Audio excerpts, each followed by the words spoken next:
বিসমিল্লাহির রহমানির রহিম। তামিম আদ-দারি ইসলাম ধর্মে দীক্ষিত হওয়ার আগে যিনি আরবের খ্রিস্টান গোত্রের ছিলেন। দাজ্জালের দ্বীপ সম্পর্কে বর্ণনা করতে গিয়ে তিনি বলেছিলেন, আমরা একটি জাহাজে ছিলাম। হঠাৎ একটি বড় ঢেউ আমাদের জাহাজে আঘাত হানে, ফলে আমরা পথ হারিয়ে ফেলি। একটি দ্বীপে পৌঁছার আগ পর্যন্ত আমরা দিকবিদিক ঘুরতে থাকি।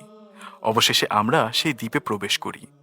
সেখানে প্রবেশের পর একটি জন্তু আমাদের দিকে আসলো।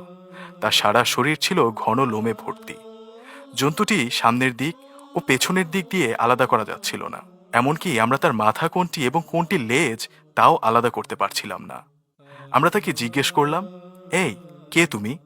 এমন অদ্ভুত জীব আমরা এর আগে কখনোই দেখিনি। সে উত্তর দিল, আমি জাসসাসা।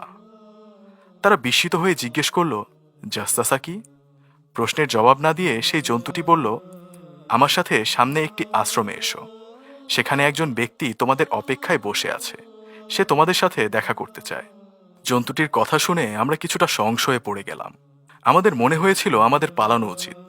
আমরা মনে করেছিলাম এটি জিন অথবা ভয়ানক কিছু হবে। যাই হোক, বাধ্য হয়ে আমরা জন্তুটির সাথে আশ্রমে প্রবেশ করলাম। হঠাৎ আমরা এমন এক বিশাল দেহ লোক দেখতে পেলাম, যেমনটা আগে কখনো দেখিনি। তার সারা শরীর লোহার শিকলে আবদ্ধ ছিল। আমরা জিজ্ঞেস করলাম, তুমি কে বা কি? তখন সে বলল, শিকলে আবদ্ধ বলে তোমরা আমাকে চাইলেই মারতে পারো। তাই এটা আমার অধিকার প্রথমে তোমাদেরকে জিজ্ঞেস করা, তোমরা কারা? তখন তারা বলল, বেশ ভালো, আমরা আরবের বাসিন্দা। সমুদ্রে পথ হারিয়ে এই দ্বীপে এসে পৌঁছেছি। এই দ্বীপে আসার পর আমাদের সাথে এখানে আসা জন্তুটির সাথে দেখা হয়েছে। সেই আমাদের তোমার কাছে নিয়ে এলো। অতপর সে লোকটি আমাদের বলল, আমাকে বাইসান নামক স্থানের তাল ও খেজুর সম্পর্কে কিছু বলো। বাইসান হচ্ছে জর্দানের একটি শহর। আমরা বললাম, তুমি বাইসান সম্পর্কে আসলে কি জানতে চাও? সে বলল, আমি তোমাদের কাছে জানতে চেয়েছি সেখানে কি এখনো তাল ও খেজুর গাছ আছে? সেগুলো কি এখনো ফলে পরিপূর্ণ? আমরা বললাম, হ্যাঁ, এখনো অনেক গাছ এবং সেগুলো ফলে পূর্ণ। জবাবে সে বলল, শীঘ্রই এখানে তাল ও খেজুর গাছ শুকিয়ে যাবে এবং কোনো ফল থাকবে না। আমাদের এই একবিংশ শতাব্দীতে এসে আসলেই দেখা যায় জর্দানে কোনো তাল ও খেজুর গাছ নেই, যা আছে তাও খুব নগণ্য। এরপর সে বলল, তাবারিয়াতে যে সাগর আছে তাতে কি এখনো পানি আছে? তারা উত্তর দিল, হ্যাঁ। তখন সে বলল, শীঘ্রই এই সাগরের পানি শুকিয়ে যাবে, এটি বিলুপ্ত হয়ে যাবে। এরপর সে জাগার ঝর্ণা সম্পর্কে জানতে চাইল, যা বর্তমানে ইসরায়েলে অবস্থিত। সে বলল, তোমরা এই ঝর্ণা সম্পর্কে কি জানো? লোকেরা কি সেই ঝর্ণার পানি এখনো সেচ কাজে ব্যবহার করে ফসল উৎপাদন করে?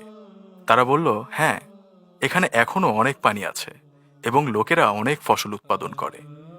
কিছুক্ষণ পর সে বলল, এখন সেই নিরক্ষর নবী সম্পর্কে কিছু বলো, সে কি করছে? জবাবে তারা বলল, তিনি এখন মক্কা ছেড়ে মদিনায় চলে গেছেন। তারপর সে বলল, আরবরা কি তার সাথে যুদ্ধে লিপ্ত হয়েছে? আমরা হ্যাঁ সূচক মাথা নাড়লাম। তখন সে জানতে চাইল, সে তাদের সাথে কেমন আচরণ করছে, তার সাথে আরবদের যুদ্ধে কে জয়লাভ করেছে। আমরা বললাম, তিনি জয়লাভ করেছেন আর এখন তারা তার অনুগত। বিস্মিত হয়ে সে বলল, আসলেই আসলেই কি এমনটা ঘটেছে? আমরা আবারও হ্যাঁ সূচক জবাব দিলাম। তারপর সে বলল, এখন আমি তোমাদের আমার সম্পর্কে বলতে যাচ্ছি। আমি দাজ্জাল। একসময় আমাকে মুক্ত করে দেয়া হবে আর আমি সারা বিশ্ব ভ্রমণ করব। মাত্র 40 দিনের মধ্যেই প্রতিটি শহর ও গ্রামে প্রবেশ করব, শুধুমাত্র মক্কা ও মদিনা ব্যতীত। আমাকে মক্কা ও মদিনায় প্রবেশ করতে দেয়া হবে না। আমি যখনই প্রবেশ করতে চাইব, সেখানে কিছু ফেরেশতা থাকবে। তারা তলোয়ার হাতে মক্কা মদিনার সকল প্রবেশ পথ পাহারা দিবে।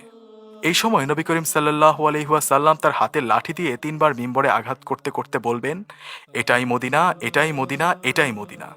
অতঃপর রাসূল সাল্লাল্লাহু আলাইহি ওয়াসাল্লাম সাহাবাদের উদ্দেশ্যে বললেন, আমি কি তোমাদের বলিনি দাজ্জাল এই ভূমিতে প্রবেশ করতে পারবে না? জবাবে সবাই বললেন, হ্যাঁ ইয়া রাসূলুল্লাহ, আপনি এই বিষয়ে আমাদের অনেকবার বলেছেন।